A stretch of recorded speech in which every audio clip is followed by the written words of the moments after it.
Last night, from the cypress branch, the nightingale sang, in old Persian tones, the lesson of spiritual stations, spoken by Hafez, the poet of Shiraz. We are going to the city of Shiraz, and must set aside for now visitation to several other great spiritual stations and ruins in southern Iran. These, however, are equally important human legacies of the pre-Islamic era, including the Zoroastrian citadels of Yaz, neighboring Caravanserai, and the second or third oldest living tree in the world, a cypress that is still cultivated. Other keys to Persia's founding history are found where Cyrus the Great ruled on the now sparsely populated Pasargadae plains, and his lonely tomb has languished for more than 2,000 years. Where the tombs of the emperors Darius and Xerxes were bored into barren cliffs.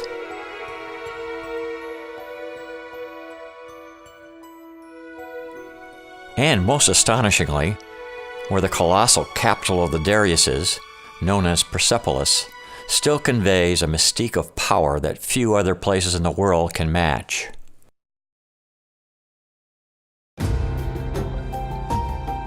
Shiraz itself is one of the oldest cities of ancient Persia, founded maybe in 2000 BC. Straddling the bank of the aptly named Dry River, the city of literature, wine, and flowers is exactly that. Its culture and art are startling and awe-inspiring. The whirl of colors and commerce unceasing, whether at night or day. Iran's third largest city, located about 500 miles south of Tehran, shelters almost 2 million people, including substantial Jewish, Christian, and Baha'i communities. Some Shirazis privately practice Zoroastrianism. In the Achaemenian era, BC, Shiraz served merchants on the road from Susa to Persepolis and Pasargadae. The city was spared destruction by the Mongols of Genghis Khan after its governor offered tribute, and then the population shrank in size throughout the Middle Ages. Still, men of letters, philosophy, and religion resided here in greater numbers than any other place in Iran. Iran's most famous poet and writer, otherwise called the Memorizer and the Safekeeper, lived here from 1315 to 1390 and wrote of love and wine. Hafez offered proverbs that are savored today everywhere in the world, even in the U.S. While visiting an acquaintance's home in Virginia after my return from Iran, I mentioned the name Hafez and was promptly presented with a well-worn publication of his poems.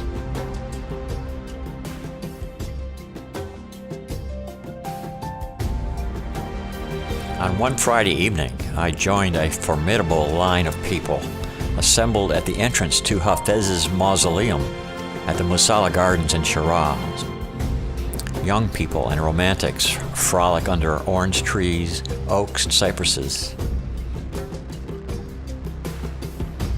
One solemn gentleman with open Quran and writings of Hafez consoles a weeping woman who afterwards slips him some coin and passes on into the darkness. The current mausoleum was designed by André Godard, a French archaeologist and architect, in the late 1930s. And October 12 is celebrated as Hafez Day throughout Iran. Other highlights of the city include Karim Khan Citadel, built in the 18th century. This fortification has variously served as military quarters, as a governor's residence, and as a prison. The structure's one leaning tower is particularly arresting. College students of art gather in the shade in apparent attempt to capture the simplicity of this wall and its brick aura, probably because it represents a distinct departure from the extreme refined complexity of the porcelains and plasters that decorate the majority of Shiraz's historical sites and mosques.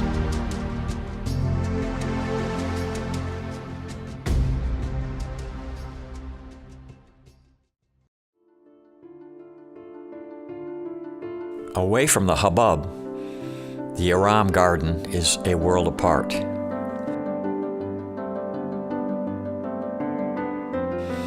Iram is the Persian version of the Arabic word Iram, which means heaven in Islam's Quran.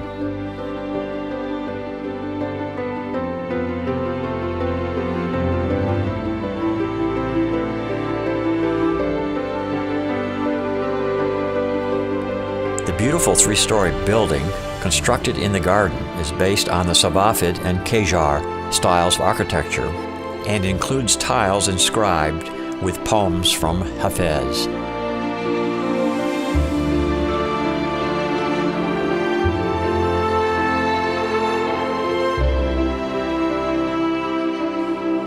The Nasir al-Mulk Mosque, or the Pink Mosque, is another architectural masterpiece and an example of purely beautiful Islam. Once again, the visual effects overpower any effort by me to translate their full impact into words. The main entrance and facade entails a 5 concave structural effect that, with the multiple fluted arches, presents gateway after gateway into the presence of the holy sanctuary. That sanctuary, the courtyard, offers entrance to buildings that outwardly are less extravagant.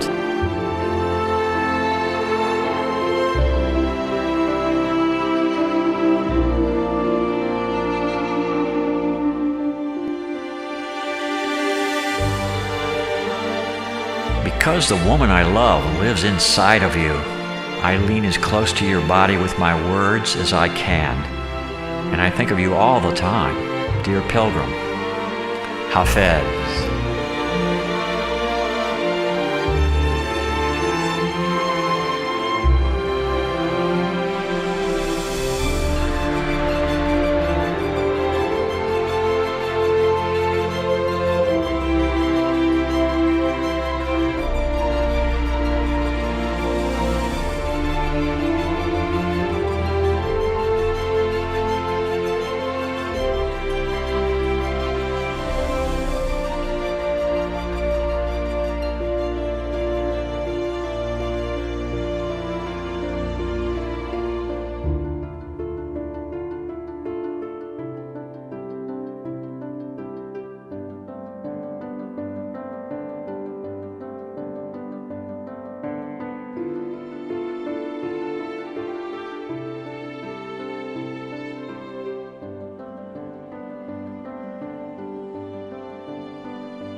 Within one large hall, also referred to as the Women's Mosque, is a light show repository replenished all day long by stained glass windows.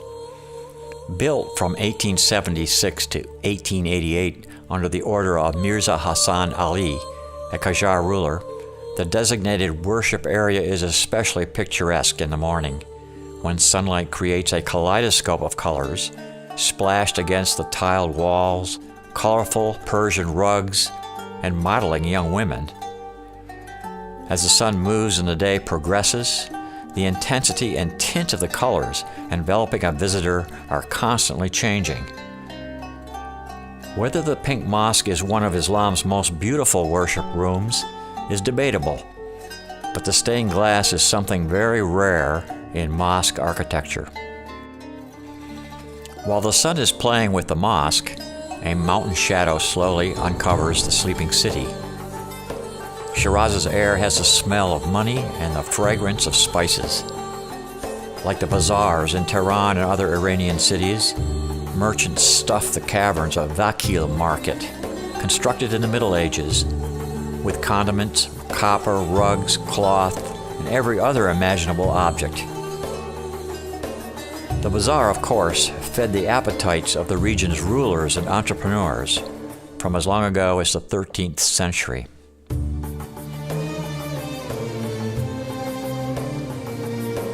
In another suburb of the city, Kavam Garden, built during the rule of Nasir ad-Din Shah by the order of the Ali Muhammad Khan Kavam, is the yard of the Zinat Ol Mulk House. Decorations include mirror works, paintings, carvings, brickworks, fretworks, stone cuttings, plastering, and vaulted ceilings.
Change rooms in your mind for a day, Hafez said.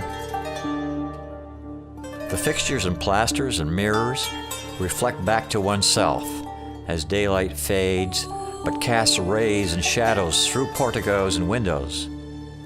And then moonlight turns the garden and house into a poem.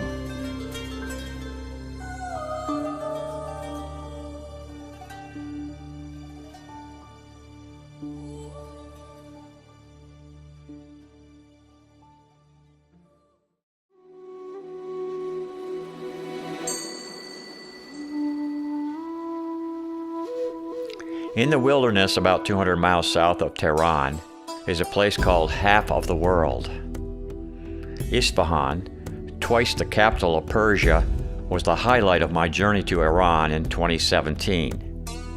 But to get there, it is necessary to negotiate the Zagros Mountains, a range of rocky cathedrals of stones and rocks spanning about 990 miles from the eastern edge of the Fertile Crescent and ending at the Strait of Hormuz on the Persian Gulf.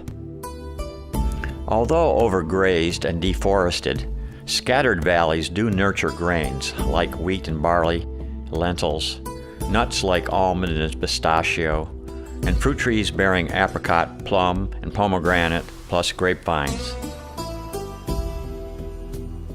The last Asiatic lions known to roam the foothills were photographed in the mid-19th century. The city of Isfahan seems about a century away from the villages in the foothills. In a dry basin, still at over 5,000 feet above sea level, lies what I believe is Iran's premier center of art, music, and culture. A Persian proverb said, Isfahan neste jahan ast, or Isfahan is half of the world.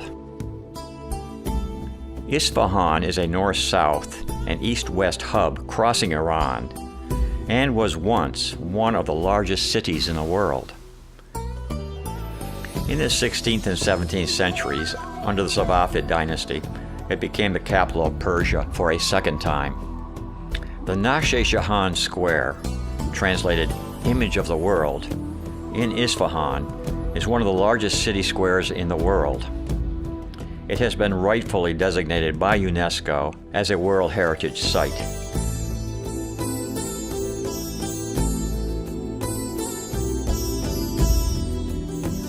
All of a person's needs, spiritual and secular, are fulfilled in or near this accumulation of communal structures and gardens. Among the masterpieces of architecture are the Mosque of Sheikh Lutfullah, the Royal Mosque, and the Ali Kapu Palace.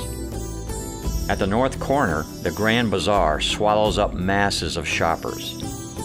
The 10th century Persian historian Ibn al-Faqih wrote, "When the Jews emigrated from Jerusalem, fleeing from Nebuchadnezzar, they carried with them a sample of water and soil of Jerusalem. They did not settle down anywhere or in any city without examining the water and the soil of each place. They did all along until they reached the city of Ishfahan. There they rested, examined the water and soil, and found that both resembled Jerusalem. Upon they settled there, cultivated the soil, raised children and grandchildren, and today the name of this settlement is Yahudiya. Isfahan is a haven for several religions to this day. Isfahan's main square truly is a metaphor, the place called the image of the world."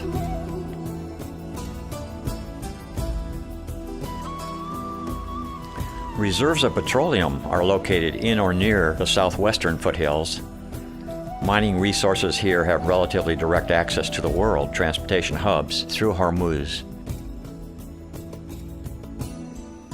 On the eastern side of the square, the Sheikh Lutfullah Mosque, completed in 1619, was built by the chief architect Sheikh Bahai during the reign of Shah Abbas I. The mosque was rebuilt and repaired in the 1920s under the tutelage of Reza Shah Pahlavi.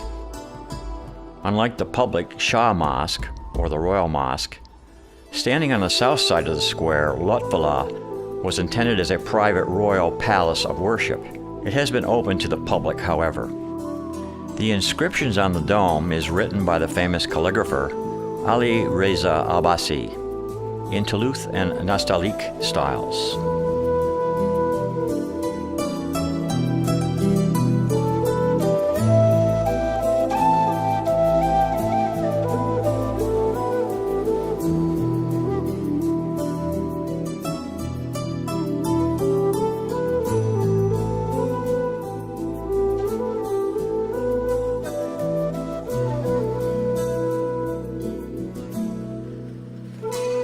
It's early morning, late September, as I stride across Meydan-e-Shah Square, the massive royal square in Old Town Isfahan. I am struck by the soft light of the morning sun ricocheting off the palace, mosques, madrasa, caravanserai. All treasures created by architectural and artistic activities carried out from the 8th through the 20th centuries. A few tourists and clerics stroll alongside the sprouting fountains at this time of day. The horse carriages that normally give wheels to visitors who want them are being washed, and the horses are being fed.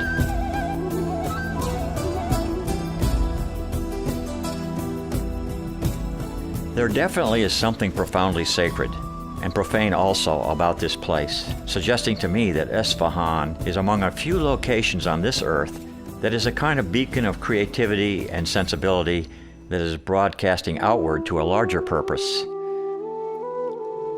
In September, as the holy Shia festivals of Muharram kick in, mullahs with religious enthusiasm for Islamic fundamentalism erect modest tents and benches in a quest to entice or ensnare the infidel.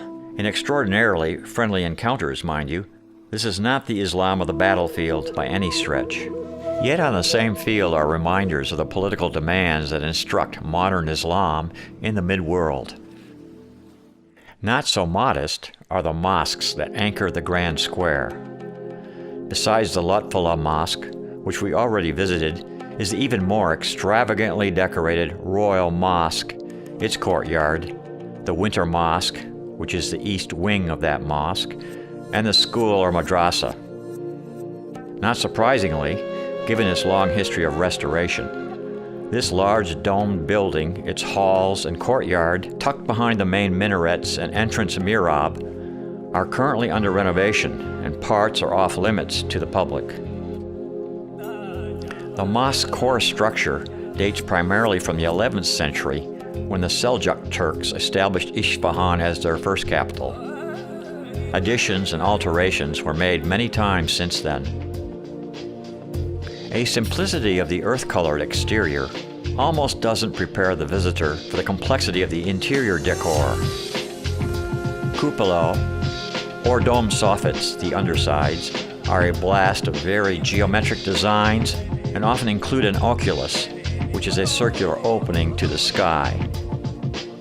Ribbed vaults funnel the streams of lighting from the ever-moving march of the sun across the sky, creating a mesmerizing, very hypnotic introduction to the tunnel of heaven.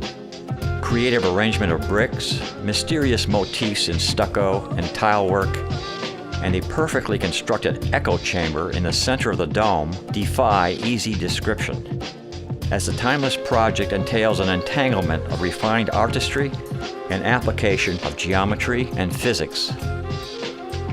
The courtyard and mosque are also a metaphor of the celestial paradise promised after death in the Quran. Tiles, glazed in branch and foliage patterns covered the surface of the surrounding brick buildings and symbolized the fountainhead and plants in paradise.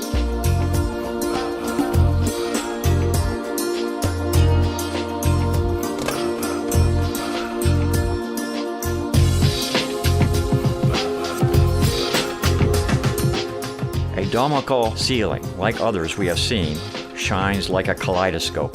In effect, earthy clay bricks were glazed, and colored ceramic tiles later were cut into small pieces and put together in intended mosaic patterns.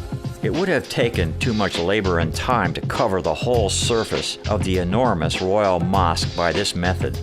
So, apparently, crafters invented a new method of depicting beforehand an arabesque pattern or figurative scene with polychrome glazes on each large-sized tile panel of 20 to 30 centimeters and set them in place. This is known as the 7 colors method that makes traditional Persian architecture unusually resplendent. The Royal Mosque is said to have required more than 1.5 million ceramic tile panels.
On the western side of Isfahan's Grand Square looms the Ali Kepu, a towering pavilion topped by pillars under reconstruction, and behind which was the Shah's palatial residence and royal gardens. To me, the structure at first appeared to be an extravagant warehouse. I was disabused of the false impression, however, shortly after entering the narrow halls, navigating past some of the crumbling plaster and fading tile works, and entering into the more palatially refurbished grand galleries that once entertained ambassadors of the Near East. The ceilings are particularly captivating. Rustic arched mihrabs with nesting iron-like tarnished patterns, faintly colored, force me again to revisit my understanding and experience of color and design. Varying sized stars, for instance, are scattered in the lacework and perched amongst the orbs of color rotating around a central point. I ponder their meaning, if there is any, and wonder about the craftsmen and women who conceived these combinations. My bafflement and wonder was only about to be shaken anew. My next encounter with royal extravagance at another royal destination, located in Isfahan's Nightingale Garden, presented a more objective view of the world. The Safavids' Hesht Behesht Palace features art that drifts away from the pure abstractions and religious sensibilities that overlap with the offices of the state on the Grand Square. In these back gardens, the human face and events of historical significance are given a larger-than-life treatment that is almost epic in scale. This two-story palace has about 20 rooms, built symmetrically on both sides. Among its highlights are the central hall, which consists of a skylight with decorative mirror artwork, porches on all four sides with wall paintings and knotted ceilings, and tall, thin pillars that to me appeared to be a tad too oppressed by the weight of the ceiling they are holding aloft. Parts of this grand presentation, like so many world-class sites in Iran, are in disrepair, but very little imagination is required to be in awe of the luxury that the rooms of this mansion once conferred on its owners.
With time, maybe days, maybe weeks, maybe years, it might be possible for an historian to assemble a dossier of the remarkable events portrayed on many of the walls, perhaps also identifying the key players and persons sacrificed there.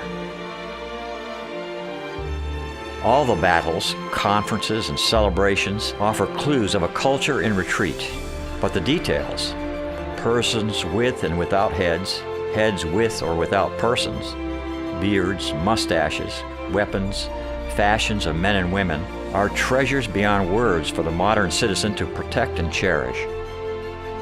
The past is also a plot for the present, and scheme that is an inspiration of what we call modern.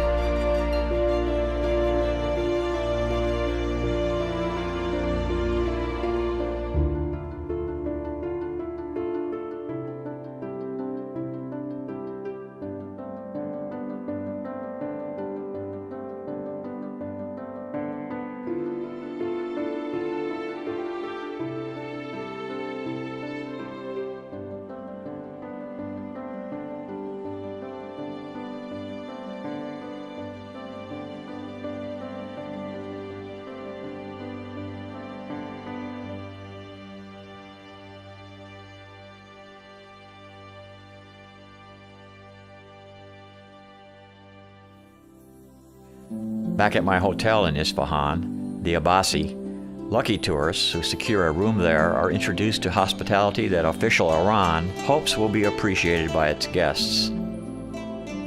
Its decor, courtyard, and ambiance are all packaged as palatial, and that is not accidental.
My bedroom suite is spare and basic, but royal.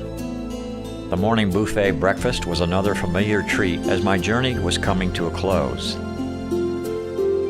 I noted a wall mural depicting all women and a single man, singing, dancing, and making merry in the glow of gold and turquoise.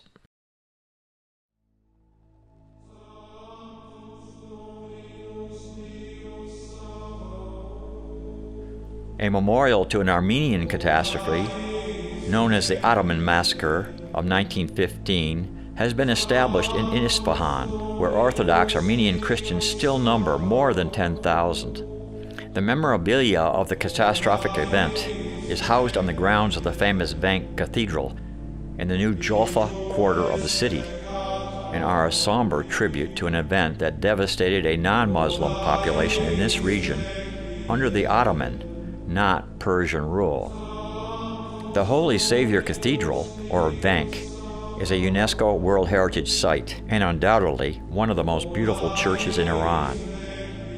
The Orthodox Christian structure displays a striking blend of Armenian and Safavid architecture.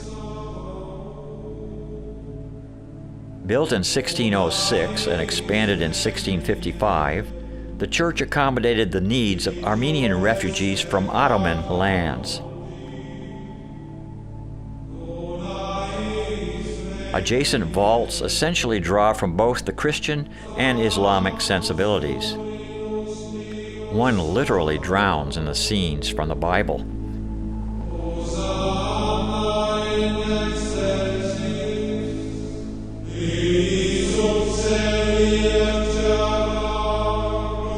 And the other blasts ornate colors with Islamic patterns all the way to the floor.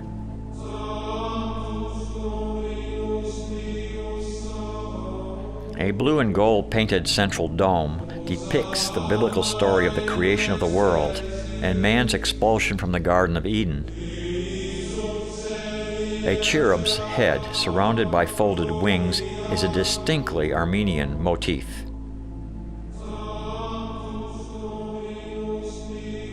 The ceiling above the entrance is painted with delicate floral motifs in the style of Persian miniature, which is an artistic technique that normally is applied to illustrate sacred texts like the Bible and Quran. The cathedral library contains more than 700 manuscripts and rare sources on Armenian and medieval European languages and arts.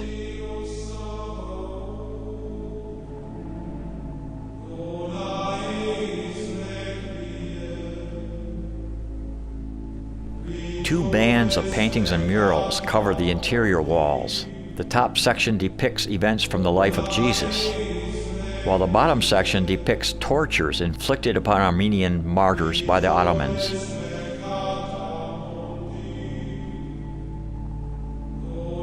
Walking around this church, one gets an ever-changing charge of color and history.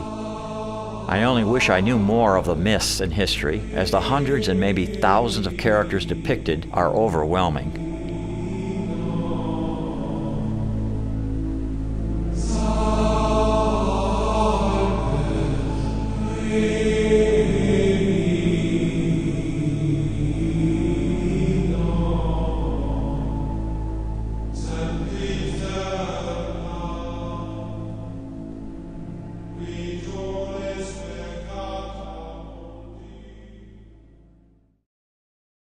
After gazing on the battle of Christianity, detailed and depicted on cathedral walls as a dual-track adventure of biblical faith and cultural warfare, I leave the building and return to the Grand Square, where the tension of the book, that is, Islam's Quran, and of the streets and bazaar persists to this day. As everywhere, people here drift between the relics and edifices designed to inspire, return to the stalls and shops to perspire, and eventually are compelled by age to simply retire and await the fate shared by us all, whether Christian, Muslim, Jew, Buddhist, Hindu, atheist, or just a pilgrim. Entering the Grand Bazaar for the last time, one of the many similar still beating hearts of trade in Iran, I am immersed again in a swirl of buyers and sellers, of families shopping or just relaxing, of tourists like me, gawking and feeling leg-weary. It is only fitting in a way that before leaving Iran, we step back from the beauty and progressive qualities on display in the country to reflect on the reality that all is not gold and turquoise. The Near East, not unlike any other geographical regions of our world, has been cauldron of war, atrocity, greed, and incompetence from time to time. Iran's governors and citizens are not blind to this fact. While some countries like the U.S. tend to perceive the nation of Iran with suspicion of all of its motives, it is important to know that many minority religions, even Christianity and Judaism, thrived in this Muslim land for centuries. The sun has set. A sickle moon is beginning to drift across the grand square. Children frolic beside the massive fountains, and electric lights come on to illuminate halls and walls that have stood for centuries, even millennia. Weapons of war backed into the shadows are silent and ignored, and since it is Muharram, men under a mobile tent dispense drinks to men and women, gathered in clumps beneath a sign declaring, "Down with America." And then a stranger approached me, a hawker of Persian carpets, and asked whether I would like a free cup of tea.